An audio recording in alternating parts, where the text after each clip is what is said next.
और आपने बहुत शेर सुने इस हवाले से कि बहुत इश्क किया ख़वातीन से हमारे शायरों ने। एक जवाबन नज़्म अर्ज़ करती हूँ। उन्नान है खेल सराय। तुम स्वामी राम बने मेरे, तुम स्वामी राम बने मेरे, तुम मजनू कैस बने मेरे। कभी खेल लिया कभी छोड़ दिया, कभी पुचकारा कभी धुतकारा, कभी पहना मसला फेंक दिया, कभी पिछवाड़े में दाब दिया, कभी हाथ पे मेहंदी दिखलाकर मेरे चेहरे पे हल्दी मल दी, कभी बेगम नाम कहलवा कर मेरी जात खटोली गुम कर दी।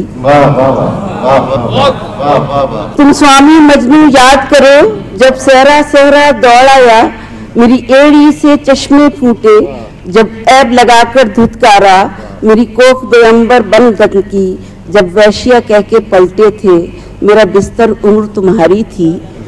तुम स्वामी मजनू पल भर के दुनिया के तमाशे में तुमने मुझे जाए नमाज सी इज्जत दी, दुनिया के तराजू में तुमने मुझे हीरे मोती कीमत दी।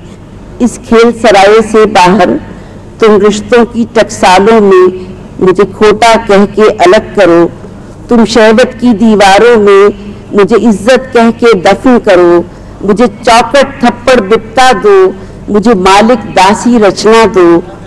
ये खेल सराय बहुत चला, ये खेल सराय बहुत चला, ये सजदा चौकट बहुत हुआ, वो जल मरना चूल्हे फटना ये आग तमाशा बहुत हुआ। ये कैस कबा बेरंग हुई, ये कैस कबा बेरंग हुई, इस खेल सराय से निकलो, तुम मेरे जैसे इंसान हो, मेरे दोस्त बनो, मेरे दोस्त।